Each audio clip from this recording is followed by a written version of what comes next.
Israel कह रहा है हमारे टारगेट पर वहां के राष्ट्रपति है।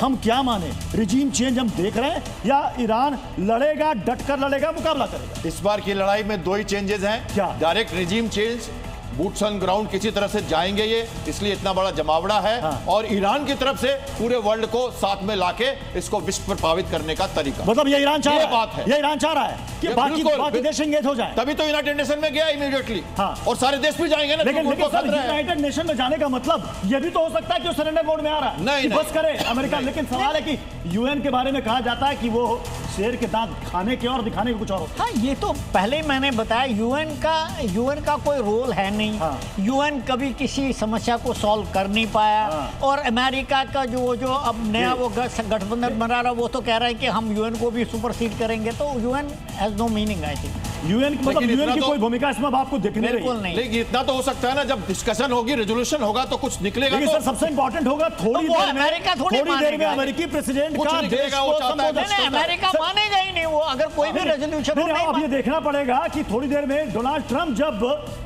आएंगे और देश को संबोधित करेंगे तो वो क्या कहते हैं। मेरे ख्याल से वो एक आगे की लकीर खींचेंगे। ये जंग कहां तक जा रही है। उनका तो कहना है वेपन्स ऑफ मास डिस्ट्रक्शन हम बढ़ावा नहीं देते, इसलिए ईरान यूरेनियम प्लांट को बंद करे, मिसाइल टेक्नोलॉजी को बंद करे। और इसका तरीका एक ही है कि खामनेई का रिजीम चेंज हो। और रिजोल्यूशन जरूर लाना है यूनाइटेड नेशन में। कुछ अब्सटेन करेंगे, हाँ। कुछ यस करेंगे, कुछ नो करेंगे, कुछ तो बात बनेगी। ईरान ये चाहता है कि टेबल पर डिस्कशन हो, आग हो ना हो, चिंगारी जलती रहनी चाहिए।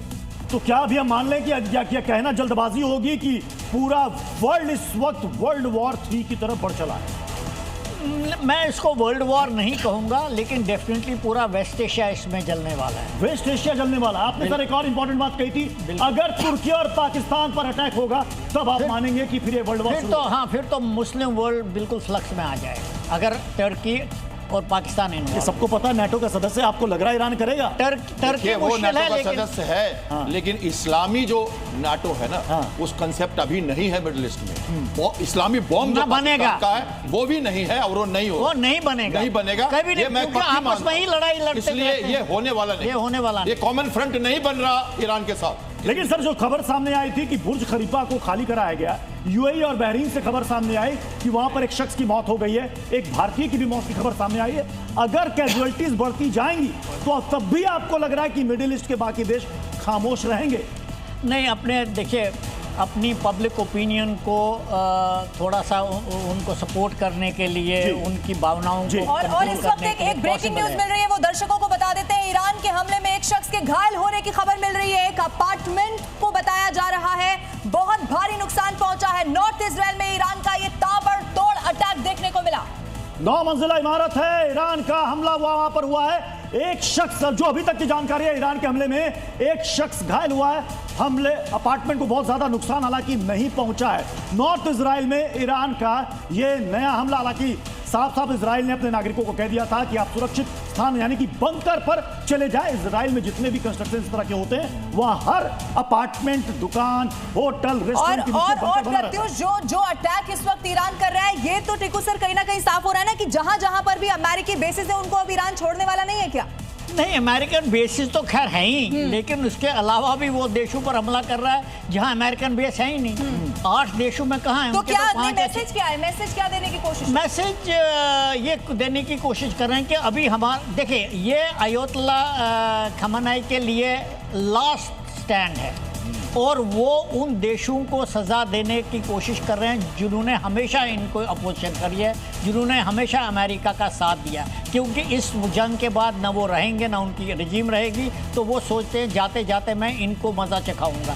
यही एक उद्देश्य है और कोई उद्देश्य नहीं। लेकिन सवाल है कि कितने दिनों तक श्याम सर सस्टेन करना युद्ध में? आप अपनी पूरी ताकत एक बार झोंकेंगे क्योंकि आपको पता है युद्ध लंबा चलने वाला है, एक एक करके झोंकेंगे या एक बार में ही उतर जाएंगे? देखिए, इस बार ईरान के लिए बहुत मुश्किलात है, क्योंकि जो फायर पावर जो जुट चुकी है वो काफी गंभीर है और सपोर्ट कहीं से नहीं है, और सपोर्ट कहीं से नहीं है। इसलिए उसने स्टार्टअप में ही खामनेई को अटैक जैसे ही किया गया उसका तुरंत उसने तरीका डिविजनरी फ्लैंक पे लेते हुए 8 कंट्री को इन्वॉल्व कर लिया है। एक मिसाइल मार दी है, 2 मिसाइल मार दी है, लेकिन तुरंत में यूनाइटेड नेशन। सर ये देखिए 50 तस्वीरें इस वक्त ईरान इजराइल वॉर से जुड़ी हुई हम दर्शकों को दिखा रहे हैं और इन 50 तस्वीरों के जरिए आप समझने की इस वक्त कोशिश करिए, न सिर्फ ईरान में इस वक्त हालात खराब है बल्कि ईरान भी अब अलग अलग जगहों पर अटैक कर रहा है। न्यूज मिल रही है वो दर्शकों को जरा बता देते हैं। यूके ने भी अब बकायदा अपने नागरिकों के लिए एडवाइजरी जारी कर दी है, यानी कि तमाम मुल्कों के हालात अब बिल्कुल एक जैसे इस वॉर के बाद कहीं ना कहीं होते हुए दिखाई दे रहे हैं। प्रत्युष जी हाँ, लगभग आठ मिडिल ईस्ट के कंट्रीज को टारगेट कर चुका है, कई जगह मिसाइलों को इंटरसेप्ट किया है। और ये देखिए हम आपको दिखा रहे हैं, ये हम आपको वीडियो वॉल के जरिए हम आपको दिखा रहे हैं। ये आप देखिए, ये एयर स्पेस जो आपको दिख रहा है ये ईरान का एयर स्पेस है। सर जरा आप आकर के जरा प्लीज जरा थोड़ा अच्छे से आप इसे डिफाइन करें। ये जो सारी तस्वीरें हमको दिख रही हैं ये क्या बता रही हैं? तेहरान, ईरान, ये सारी देखिए आप देख सकते हो। सबसे पहले तो ये जो कुवैत आपने देखा, ये जो गल्फ की कंट्रीज है सारी, स्टेट ऑफ हार्मुज, और ये ऑयल निकलने का अरबियन सी में जाने का इलाका, और आप ये देख रहे हो ईरान पूरा, और उसके ऊपर आप इस तरफ देख सकते हो आर्मेनिया, अजरबैजान, कैस्पियन सी होगी इस तरफ, और मेडिटेरियन और इजराइल जो आप वेस्ट में है। आप देख सकते हो एयरक्राफ्ट की मूवमेंट वो इसलिए दिखा रहे हैं कि ये पूरा एयर स्पेस जो है, खासकर इस कंसंट्रेशन को आप देखो। मैं ये इसकी बात कर रहा हूं। लेकिन ईरान का एयरबेस यहाँ पर खाली हो गया है। ज्यादा एयर ट्रैफिक इधर क्यों है? ये ट्रैफिक क्यों है इधर? ये ट्रैफिक कोई गल्फ के ऊपर से सारी के सारी फ्लाइट्स जाती है। 655 ईरानियन एयरक्राफ्ट था, उसको 1988 में एक अमेरिकन वॉरशिप ने गलती से मार दिया था। गलती से मारा था क्योंकि एयर अटैक मोड में वो समझ गया कि वो अटैक करने आ रहा है। इस तरह की घटना यहां भी हुई है। यहां पे माइंस लगे हुए सारे के सारे, और समुद्री रास्ता बंद कर दिया है ईरान ने। और ये समझ सकते हैं आप एयर डिफेंस की सिस्टम, ये सारी की सारी आप ये देख रहे हैं। सर एक और ब्रेकिंग न्यूज मिल रही है, ये भी समझेंगे आपसे। बड़ी खबर बता दें, ईरान के विदेश मंत्री अराक्ची का बहुत बड़ा बयान सामने आ गया है। अपनी रक्षा करने में सक्षम है, ये अराक्ची की तरफ से कहा गया है। हमले पर ईरान का ये बहुत बड़ा स्टेटमेंट है। प्रत्युष जी हाँ, ईरान की तरफ से ये पोस्चरिंग की जाती रहेगी कि हम बिल्कुल सुरक्षित हैं और हमारे नागरिकों को डरने की जरूरत नहीं है अपनी रक्षा के लिए, आत्मरक्षा के लिए, क्योंकि इसे उसने अपनी संप्रभुता के साथ जोड़ लिया है और आखिरी दम तक लड़ने की बात वो कर चुका है। यानी कि फुल फ्लेज इस वॉर में ईरान झोंक चुका है अपने आप को, और ये बात कन्वे कर रहा है अपने लोगों को। देखिए, मैंने पहले भी बताया था, खमेनी सरेंडर नहीं करेगा। खमेनी प्रेफर करेगा कि वो मारा जाए युद्ध में और वो शहादत हासिल हो उसको। लेकिन इस वक्त खमेनी कहाँ, किसी को नहीं पता। अंडरग्राउंड है। नहीं, अंडरग्राउंड है, लेकिन इजराइल को पता होगा, अमेरिका को, बल्कि मैं तो ये कह रहा था शायद B-52 दोबारा से इस्तेमाल होगा। एक और बड़ी खबर है, ईरान के खिलाफ हर कदम उठाएंगे। ये सऊदी की तरफ से बहुत बड़ा बयान। जिन देशों पर हमला हुआ हम उनके साथ है। सऊदी की तरफ से बहुत बड़ा बयान, ईरान के खिलाफ हर कदम उठाएंगे। हमारे एक्सपर्ट्स इसी बात पर हैं कि क्या ये मिडिल ईस्ट एक साथ मिलकर ईरान के खिलाफ कोई बड़ा कदम उठाएंगे। तो सऊदी की तरफ से इस वक्त ये बड़ा संकेत मिल रहा है, ईरान के खिलाफ हर कदम उठाएंगे। और टिक्कू सर, सवाल तो ये हो रहा था कि ईरान का साथ कौन देगा, क्योंकि वो अकेला लड़ा है, लेकिन अब देखिए सऊदी ने भी एक और, यानी कि मुश्किल जो है ईरान के लिए यहाँ पर बढ़ गई है। हाँ, ये तो मैं पहले ही कहा था, ये तो मेरे ख्याल से ईरान ने सबसे बड़ी गलती करी, क्योंकि सऊदी अरेबिया ने अनाउंस किया था कि हम अमेरिकन एयरफोर्स को, हम अमेरिकन मिसाइल को, अमेरिकन शिप्स को अपनी धरती का इस्तेमाल नहीं करने देंगे ईरान पर हमला करने के लिए।